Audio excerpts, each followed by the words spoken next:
மிகப்பெரிய தொகையெல்லாம் விட்டுட்டு அவர் களத்துக்கு வந்திருக்கிறாரு, மக்களுக்கு நல்லது செய்யறதுக்காக தொடர்ந்து அவர் இயங்குவார் அப்படின்னு சொல்லி கொஞ்சம் பேர் தூபம் போட்டுட்டு இருக்கிறாங்க. அது சொல்லதான் செய்வாங்க. அது இப்போ அது தேர்தலுக்கு அப்புறம் தான் நம்ம பார்த்தா தான் சொல்லுவோம் இருக்காரா இல்லையான்னு நீங்களே தெரிஞ்சுக்குவீங்க. தேர்தலுக்கு பிறகு விஜயோட திரைப்படம் தேர்தலுக்கு முன்பு விஜயை பற்றி பல பேர்கிட்ட பேட்டின்ற பேரில் கேட்டு தெரிஞ்சுக்கலாம். தேர்தலுக்கு பின்னாடி அவங்கவுங்களுக்கே தெரிஞ்சிடும். யாருமே கேட்டு தெரிய வேணான்ற மாதிரி தான் விஜயோட நிலை இருக்கு. இப்போ ஜனநாயகன் திரைப்படம் இப்படி நீதிமன்றமே இன்னும் தேதி சொல்லலை, மறுபடியும் விசாரணை எப்போ வருது? தீர்ப்பு ஒத்தி வச்சிருக்காங்க. ஓ, தீர்ப்பு தான் ஒத்தி வச்சிருக்காங்க. எப்போ வேணாலும் சொல்லுவாங்க. இல்லை, இது யாருக்கான செக்கா பார்க்குறீங்க சார்?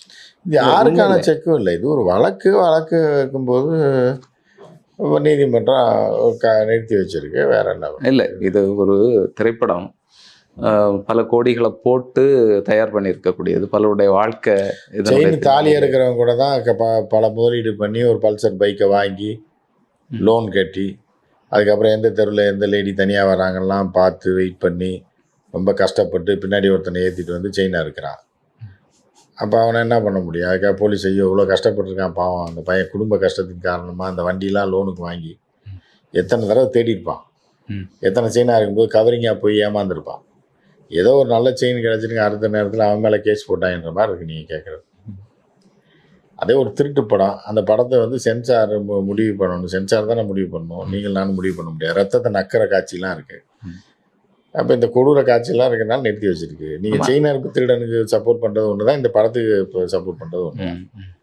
அவனை பாவம்னு எப்படி நினைக்க மாட்டீங்களோ? இப்போ இந்த இதில் கல்யாண் ஜுவல்லர்ஸ்லேயே அதில் ஓட்டை போட்டு திருடிட்டு போனான். அது எவ்வளோ கஷ்டம் தெரியுமா? இல்லை, ஒரு கடையில் கொள்ளையடிக்கிறது அவ்வளோ சாதாரணமா? எத்தனை வாட்ச்மேனு, எத்தனை கேமரா, இதெல்லாம் எவ்வளோ போலீஸு, அதுக்கான ஒரு திட்டமிடல் வேணும், அப்புறம் கஷ்டம் வேணும், எத்தனை நாள் வாட்ச் பண்ணணும், அப்புறம் ஓட்டை கரெக்டாக போடணும், அந்த நேரம் எவனும் பார்த்துடக்கூடாது, உள்ளே போய் அடிக்கிற நேரத்தில் எவனும் பிடிச்சிடக்கூடாது, அப்புறம் வெளியே அந்த நகையெல்லாம் சேஃப்டியாக எடுத்து தப்பிக்கிற வரைக்கும் போலீஸ் வந்துடக்கூடாது, அந்த ஓனருக்கு தெரிஞ்சிடக்கூடாது, அலாரம் அடிச்சு, எவ்வளோ கஷ்டம். ஸோ அப்படி இருக்கும்போது அப்போ அவனை மட்டும் நீங்கள் கேட்க மாட்டேங்க, ஜனநாயகனுக்கு மட்டும் கேட்குறீங்க அப்படிங்கிற மாதிரி தான் மக்கள் கேட்பாங்க. இப்போ ஜனநாயகன் திரைப்படத்தை பொறுத்தளவில் அவங்களுக்கு ஒரு அரசியல் நோக்கமும் இருக்குது. இந்த எலெக்ஷனுக்கு முன்னால் வந்தாச்சுன்னா அதை வச்சு தாலி இருக்கிறவனுக்கு கூட தான் அவனுக்கு பல நோக்கம் இருக்கும். தாலி அடிச்சுட்டு போனோடனே சரக்கு அடிக்கணும்னு பத்து இருக்காது. அவன் லவருக்கு ஃபோன் வாங்கி கொடுக்குறன்னு இருக்கலாம், இல்லை வீட்டுக்கு கொஞ்சம் செலவு காசு கொடுக்குறதா இருக்கலாம், இல்லை அவனுக்கும் பல நோக்கங்கள் இருக்க தான் செய்யும். அதுக்கு என்ன பண்ண முடியும்? அதுக்காக போலீஸ் அவனை விட்டுற முடியுமா? பல நோக்கத்தோடு அடிச்சிருக்கான் பையன், இன்ஜினியரிங் காலேஜ் வேறு படிச்சிருக்கான், அடிக்கப்போ அவனை விட்டுடலாம் அப்படின்னு விட்டுருவாங்களா? அந்த சட்டத்திட்டப்படி என்ன இருக்கு இல்லைன்றதை பார்த்து தான் முடிவு எடுப்பாங்க. இதை விட மோசமான படங்கள்லாம் வந்திருக்கு சார் இதுக்கு முன்னால. இதே தான் நானும் சொல்கிறேன். இதுக்கு முன்னாடி யாருமே செயின் இருக்கலையா சார், தாலி இருக்கலையா, நீ எதுக்கு சார் என்னையை மட்டும் பிடிக்கிறீங்கன்ற மாதிரி இருக்கு. நீங்கள் கேட்க தொடர்ந்து நீங்கள் கொள்ளைக்காரர்களுக்கும் கொலைகாரர்களுக்கும் ஆதரவாக கேள்விகளை கேட்குற மாதிரி. இப்போ அப்படி சொன்னால் எப்படி இருக்குது போலீஸ்? என்ன சார் நான் மட்டும் தானே தாலி அறுத்தேன், எத்தனை பேர் இதுக்கு முன்னாடி தமிழ்நாட்டில் எவனுமே இப்போ தாலி அறுத்ததே இல்லையா சார்? என் வீட்டிலே இப்போ திருடினதே கிடையாது சார். நான் ஒரு செயினை 4 பவுன் செயின் அறுத்ததுக்கு என்னை கூப்பிட்டு ஸ்டேஷனில் உட்கார வச்சுருக்கேன் எப்படின்னு கேட்டால் எப்படி இருக்கும்? அந்த கதை தான் இது. ஆனால் தொடர்ந்து இதுக்கு பின்னால் திமுக தான் இருக்குன்னு சொல்லி ஆதவ அர்ஜுனா உட்பட கட்சியினுடைய பல்வேறு நபர்களும் பேசிகிட்டு இருக்காங்க. மத்திய அரசாங்கத்தினுடைய ஒரு அமைப்பு சென்சார் போர்டு. ஆனால் விஜய் இன்னைக்கு வரைக்கும் வாய் திறக்கல. இந்த முள்ளுக்கு மேலே சேலை விழுந்துருச்சு அப்படிங்கிற வரைக்கும் பேச ஆரம்பிச்சிட்டாங்க. அந்த சேலையை பக்குவமாக தான் எடுக்கணும், வேகமாக எடுத்தா பொம்பளையா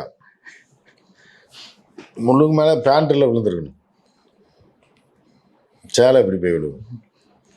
அதனால் துப்பட்டாவை தூக்கி போட்டோடனே போய் துபாயில் போய் விழுகிறதுக்கு டிஆர் இருக்க படம் பார்க்கக்கூடிய படம் பழைய படத்தில் வந்த டைலாக்லாம் இப்போ எடுத்து விட்டுருக்கேன். அது முள்ளு மேலே விழுந்துச்சுனான்னு பெண்களுக்கு சொல்லுவாங்க, பார்த்து எடுக்கணுமா அப்படின்னு. இவன் என்ன பொம்பளையா? ராம்பளா தானே? அப்படி விழுந்தாலும் பேண்ட்டு தானே விழுகணும், அவர் எப்படி சேலை விழுகும்? ஏன் அவர் அமைதியாக இருந்தார் அப்படிங்கிறது இந்த ஜனநாயகன் வெளிவந்த பிறகு தெரியும்.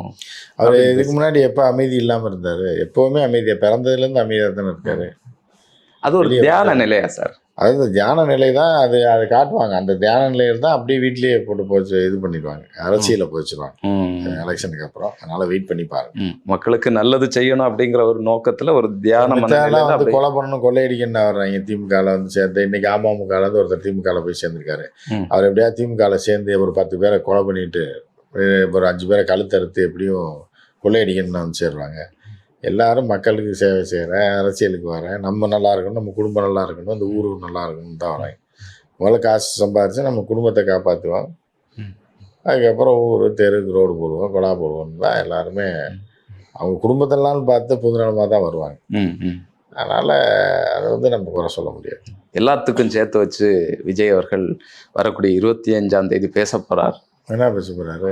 இவ்வளவு நாள் வாய் திறந்து பேச போறார். இவ்வளவு நாள் வாயை வச்சுட்டு என்ன வாயை வாடகைக்கு விட்டுருந்தாராம்மா? இப்போ 25ஆம் பேசுறதுக்கு பேசிட்டோம், பார்க்கலாம் என்ன பேசுறாருன்னு பார்க்கலாம். முதல்ல இந்த விசில் சின்னத்தை வாபஸ் வாங்கணும்னு சொல்லி நம்ம முதல் முறையாக அந்த கோரிக்கையை வைக்கிறோம். ரெண்டாவது, ஏதாவது அரசியல் கட்சிகள் வழக்கு தொடர்ந்து அந்த சின்னத்தை வாபஸ் வாங்க வேண்டும். இல்லைன்னா எவனையுமே தூங்க விட மாட்டாங்க, தற்கூறிங்க. இப்போ வீட்டில் வந்து சின்ன பிள்ளைங்களுக்கு போய் ஏதாவது விசில் வாங்கி கொடுத்தீங்கன்னு வைங்க, அது வாங்கிட்டு வந்து நம்ம நல்லா ஏதாவது யாராவது சொந்தக்காரங்க வந்து பேசிட்டு இருப்போம், காதுகிட்ட வந்து ஊதுல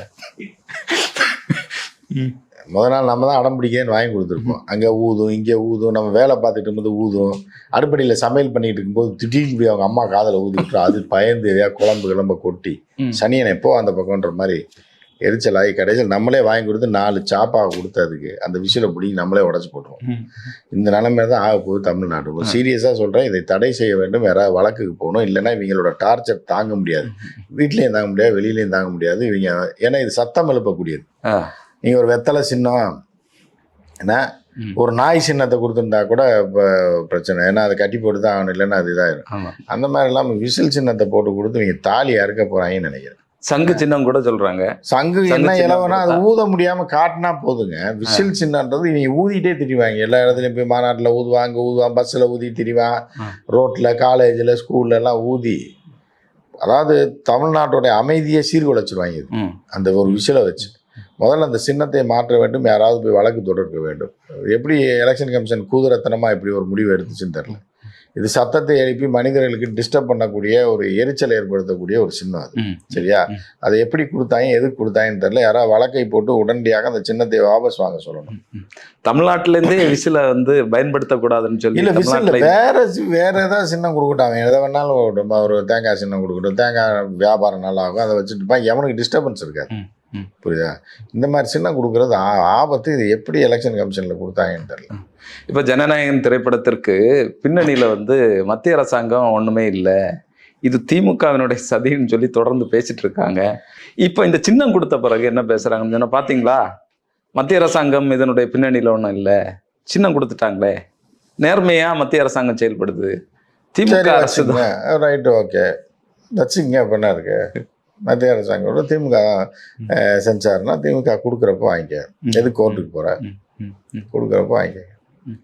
இந்த படம் வராது, அவ்வளோதான்.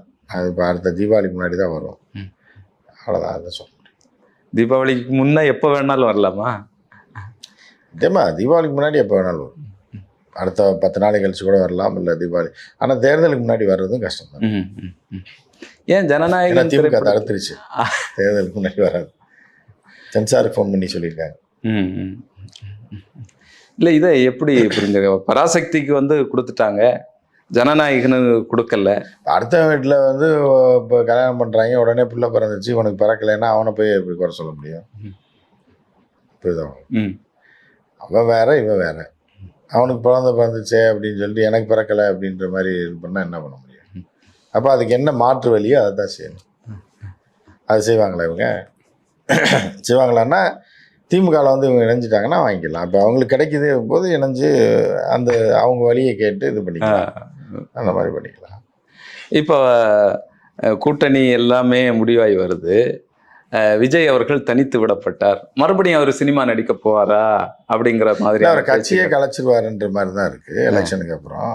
அப்படிதான் இப்போ அவரோட செயல்பாடுகள், ஒரு நடவடிக்கை எல்லாமே அப்படி தான் இருக்குது. ஸோ நம்ம வெயிட் பண்ணி பார்க்கணும். நல்ல திரைப்படங்கள் அவர்கிட்ட மறுபடியும் நம்ம எதிர்பார்க்கலாம். நல்ல திரைப்படங்கள் அவர் என்னைக்கு நடிச்சிருக்காரு அப்படின்னு நீங்கள் நினைக்கிறீங்க?